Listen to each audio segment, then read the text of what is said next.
So thank you, everyone. Bit of thunder here, but yeah, thanks for joining to our webinar. Today we'll be focusing on how to create personalized URLs that you might have to send to your donors. Then we'll focus on customizing email templates and invoices that receipts that you will be sending to donors. And lastly, we'll have a small peek through on transaction fees and everything.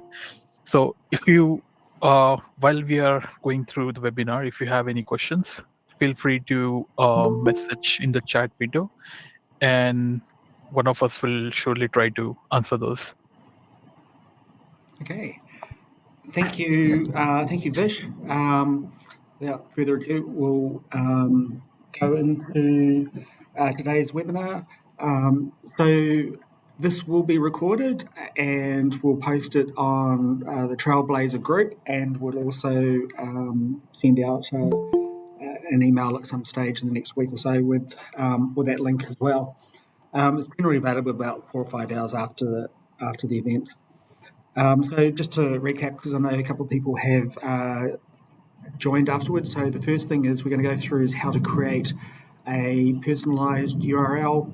Then we're going to look at tidying up some of the email templates that we've got with some, a bit more fancier HTML options. And then we'll have a look at cover transaction fees. This is going to be it's going to be relevant for corporates as well, but highly relevant for people that are in the non-for-profit sector. So the first one we're going to start with is the personalized URL. So what we're looking at really here is creating a link that is unique for every single contact. What I'm going to do is go into this contact here, Bob Alec, and almost all of your instances probably have not had these extra fields added. So what we first all need to do is, as a Salesforce admin, if you're not a Salesforce admin, ask your admin to add this. They can go to the edit page. And what we want to do here is select a couple of fields that we want to add to the page. So in the page editor here, you get a preview of how the page is going to look. And what we'll do here is click on the detail section, because that's the area we want to modify. What that does is brings up, once I click on here, it'll bring up a list of assigned page layouts. This one is the one previewed here, so the contact. So some organizations may have more than one view, which is called a page layout, and that's what we want to do here. So I'm now in the page layout editor, and what I'm going to do here is select 3 different fields. So the first one is create URL token, and I just drag that onto the page layout. I'm just going to put it down here. The next one I'm going to put here is URL token.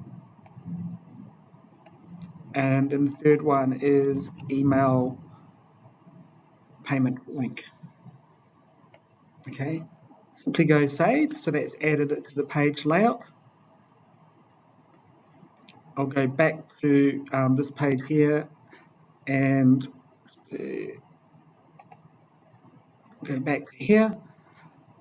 Now what I should see is when I click on the detail on this page here, is I can see these fields.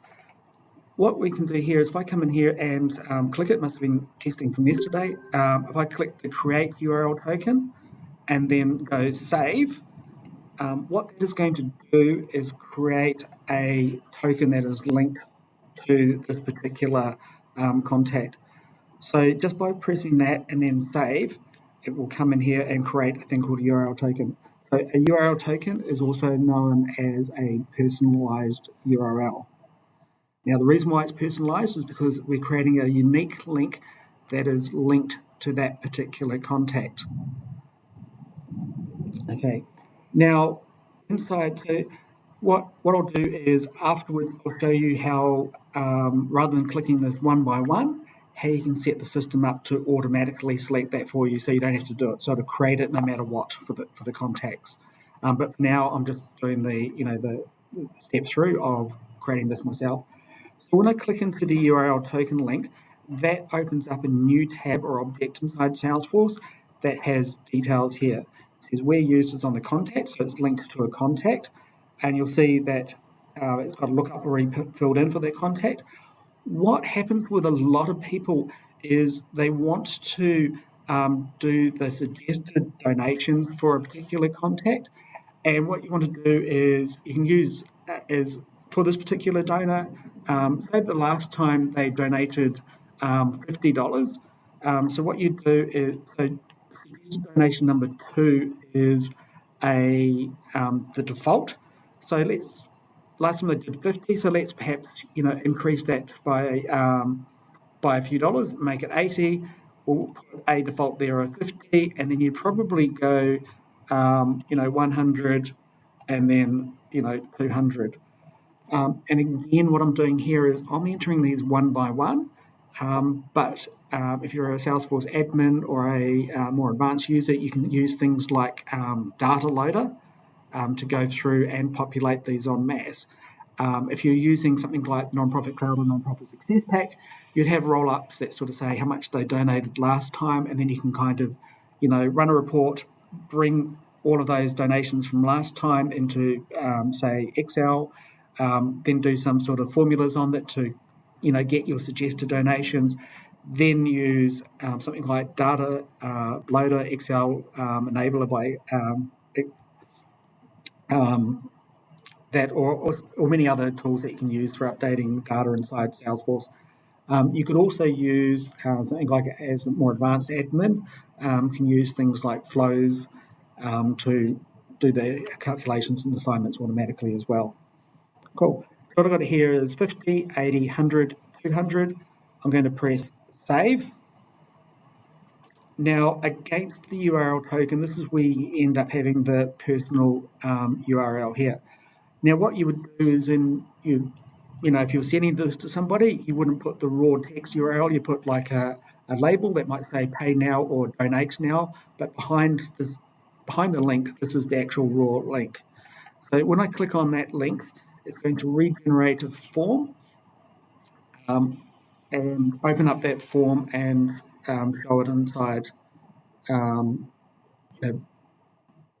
pre-populate it with all those details. So that link here, you can see, is totally encrypted, so nobody could guess it. This was linked to Bob, so it's pre-filled in all Bob's details. If you want, you can set the fields on that URL token that says hide contact details. But you see here, it's got the 50, 80, 100, 200. And those are the values we had there. And remember, the second one is the one that's going to be the default. Okay, so that's created, you can see that form is here, and then that's linked there. If I go back to the contact, back on the contact here, click into here, what you'll see here is we've also got this email link on the contact. So if you're doing a mass email either through Salesforce, you're using Pardot or Campaign Monitor or MailChimp, you've got the link here, so you can merge. So the link is actually at the contact level, so you can mail merge with that, and then do hey, the donate now, pay now, or whatever it is, in here. And just as a bit of a tip, the creation of URL tokens can also be against things like accounts. It can be against contacts. It can be against cases as well, and also even opportunities. So for our corporate type customers, if you do it against an opportunity, you can send like a unique link that says pay now. Okay. What I mentioned here is I manually selected this for this contact here. You could use Data Loader to set it en masse, or if you want it to be automatically selected every single time you create or update a contact, so that basically it's on by default rather than you having to check it. We do have some workflow set up, and we'll be migrating workflows to flows at some stage in the near future. But if you come to workflow here, so I go to setup, workflow rules, and what I do here is I sort it by object. You can see here we've got contact, so to against contact, and this one here says create contact URL token. If I simply press activate here, that will end up creating a automatically ticking that box for you, so you don't have to tick them one by one. And each time you enter update will create a contact. From then on, anything new will have that automatically selected. Cool. So that was, personalized URL tokens for here. I'll just do a check before I move on to the next topic. Was there anything, Vish, that we had some questions? No, not at this point. Okay, cool. So the next thing I wanted to go through, and again, as a this is more for an admin type person, or if you're a fundraiser and more of a user of Salesforce as opposed to like a Salesforce admin, then at least you can know you can go and ask for this to be done. But what I want to do is have a look at some of our email templates that we send out, and have a look about how you can actually go and modify them and make them a little bit more fancy. So what you do here is, first of all, we've got to locate the email templates. We're in setup, which is the cog here. I've typed in email template, and I'm going into classic email templates. What I need to do here is go to the folder that says Payments2us, and the one I'm going to look at today is the receipt one. So I do a search for receipt. Now I've got payments receipt down here.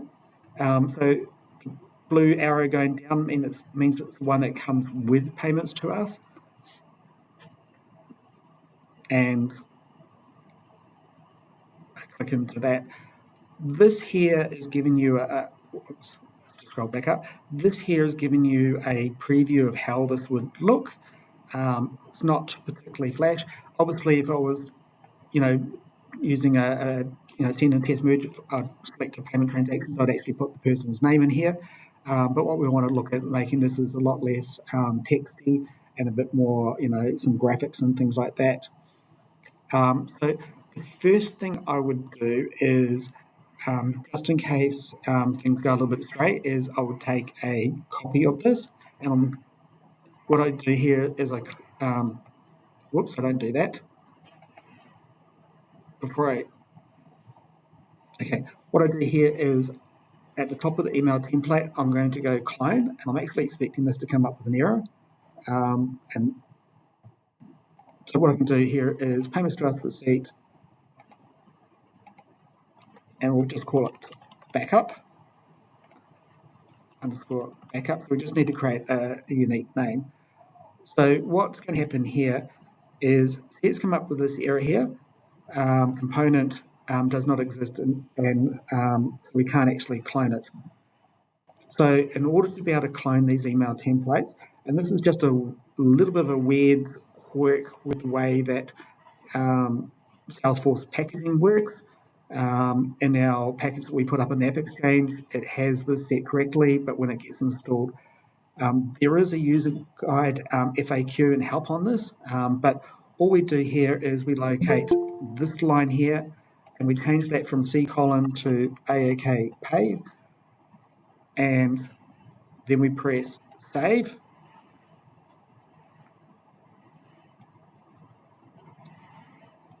And this time I can now go into here and go clone and pull that back up.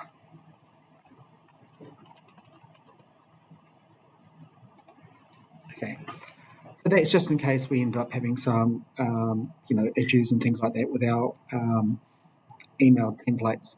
So what I'm going to do here is just go back to the folder. Whoops. I think I've just gone and clicked on the wrong thing there. Let me just go back to setup here. Email, classic email templates. Go back into our receipt one. You can see I've got it now copied down here. Now what I can do here is, you'll see in the preview I've got HTML preview, and then I've also got plain text preview. So not everybody can receive HTML emails. They might have email setting that says that they can't, or if by reason it goes into spam folder, it always shows you the text view. What we're really interested in here is actually modifying the HTML view. Okay, when we go into the email template, this is a little bit technical, but don't let it frighten you. What you'll see here is in this section here says HTML body, and then there's a corresponding one down here that says HTML body. So anything between these two things here is an HTML body. So what I can do here is I can copy these tags, everything between here. Okay, and I'll just keep that open. Now what I've got here is a website here that's html-online.com/editor, and I'm just going to paste that source into here. Okay, so what we can see now is we've got the contents of what we had there already shown over here, but this just gives you a bit more of an editor type HTML view of this. So I can do things, payments to us in here. And this time I can now come in here and start, formatting this, so I can change that to, a bit of a blue text.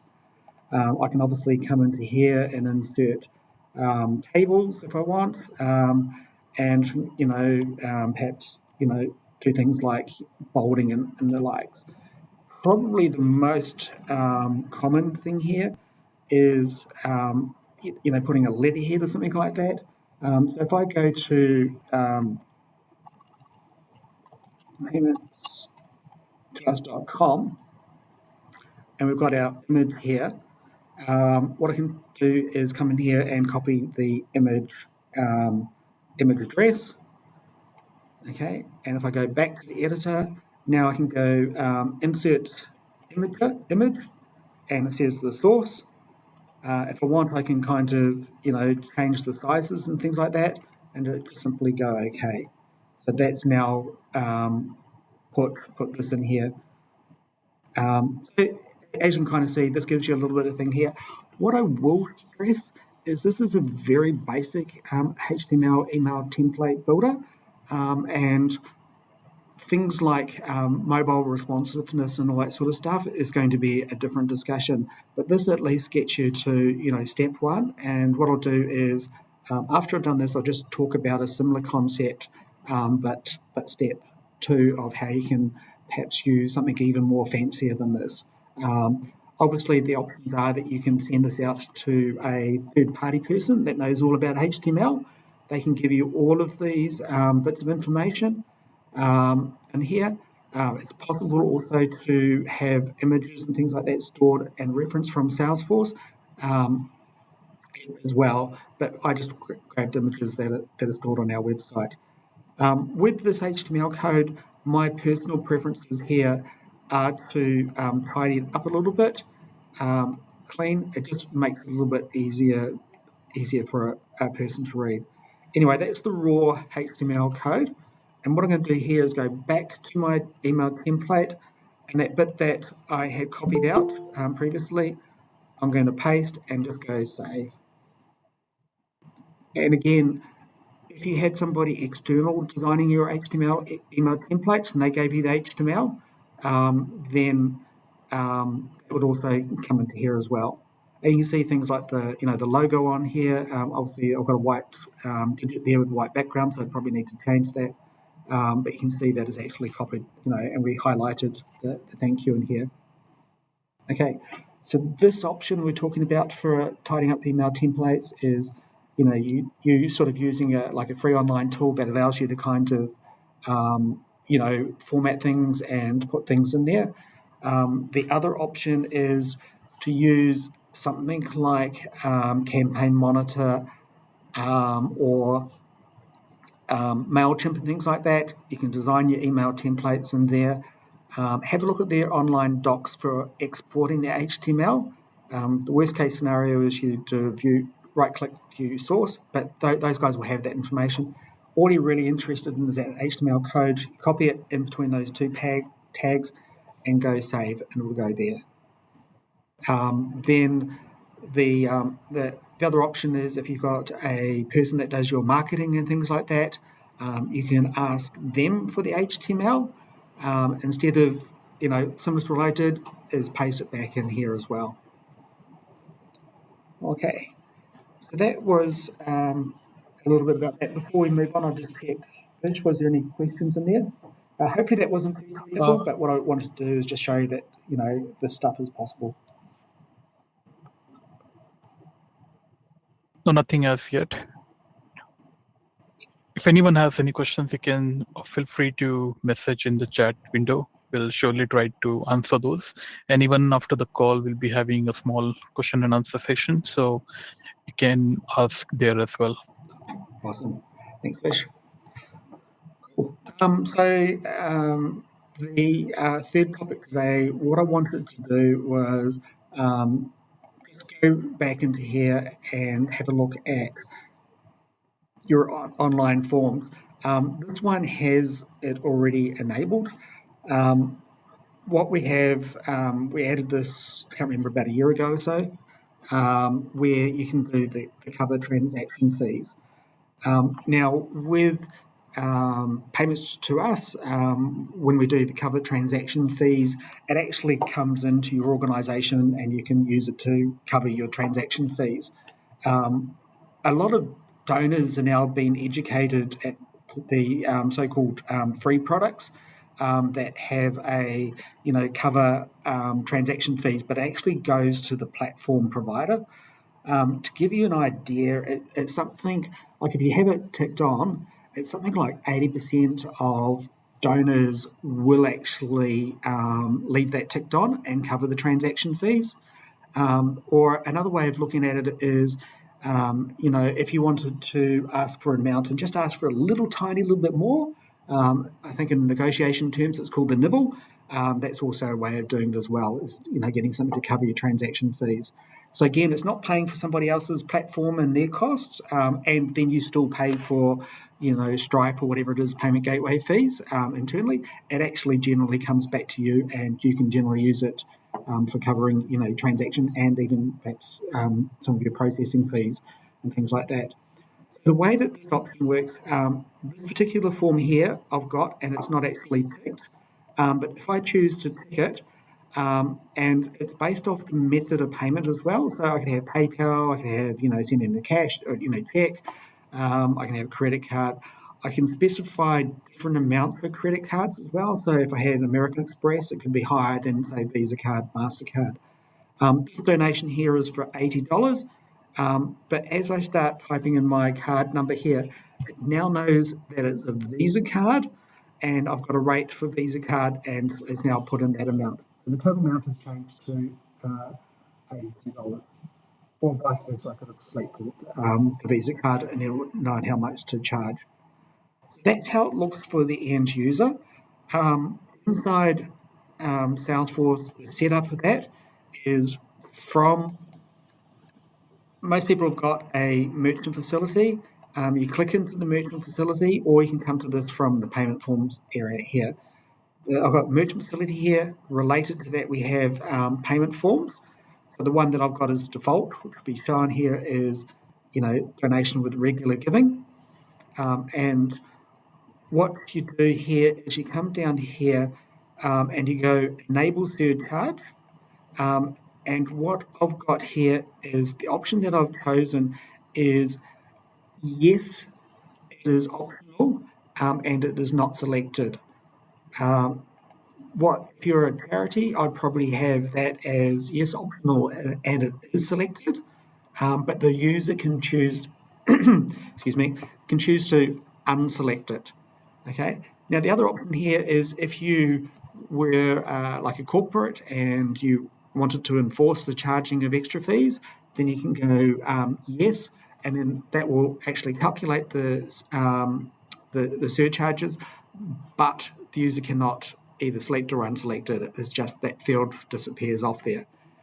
So probably for a corporate, it'll be either no or yes, yes and fourth. For a not-for-profit, most would probably have it set as optionally selected, and then the user has to unselect it, or you can have it optionally not selected. So that's the first thing, is to set that. Now the next thing that we have here, so we've got the payment form tab here selected, is a related list here called surcharges. Okay, if this related list doesn't appear, speak to your Salesforce administrator. They need to have it added to your page layout. So that would be for older customers. Obviously, newer customers, it would be automatically installed. This would be a post-upgrade step from a while back. So surcharges related here. We go view all, and here we can see that we've got different types. So we've got Visa card and MasterCard is at 2.75% and it's currently active. We've got credit card, American Express. If you select that, we're charging a $1 and then 5% of the transaction fee on top of that. PayPal is $1.50 and 5%. If we had other payment methods like cash or check, then they would have calculated as $0. But if you wanted to add a new one, you basically just go new. You can make it active, obviously, whether it's in there. You select the payment method, and for example, I select credit card. Now, related to credit card, I can then select the different, type of credit cards that I want to make it for. We can have an effective from and to date. So if you've got a rate change coming in the future, you can set these up in the future. And then you can have a fixed amount, so people can always get charged a minimum of $1, or you can do a percentage of the total transaction fee. Cool. And then once you have those set up, then you may need to do a payment form refresh as well, but then that field should appear and be available. Cool. Okay, that was the items that I wanted to go through today. So the first one was creating a personalized URL, or URL token as we call them, which you can use. The second one was the jazzing up of some of our Visualforce email templates that we have used for receipting, say card updates, membership renewals. And then the third one is putting on the cover your transaction fees. So hopefully you can get slightly more donations and you can cover your transaction processing cost. Cool. I'll open up for questions for a couple of minutes and we'll take it from there. So Vish. You just have one question of can we use personal URLs for regular givers to update their card details? Absolutely. Absolutely. So the personalized URL is, I think that's on by default, and on a reoccurring payment record, uh,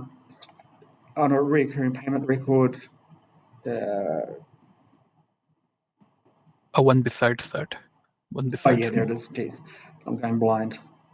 Um, so a recurring payment has that. It also has a URL token down here. The difference is when it's created against a recurring payment, this is designed for your card updates in there. So that will give you a link there, and it's going to be linked to this recurring payment and to this contact. There's also some workflows that you can that come with a package that you can turn on against the recurring payments that can automatically send out a different email template. It's called the card failure email template that includes that link in there. So that's it should just be a case of going to set up, search for workflows, finding one against a recurring payment that says card failure, enabling that, and then that will go out to your contact or your donor. Cool. Thanks, Jeff. If anyone has any other questions, feel free to ask. If you have any suggestions on future topics for future webinar, do let us know on our Trailblaze group as well. We'll surely try to arrange a webinar on that. Cool. Well, failing that, everybody have a wonderful holiday season, and we look forward to catching up with you in the new year. Have a good day. Thanks everyone for joining. Thank you.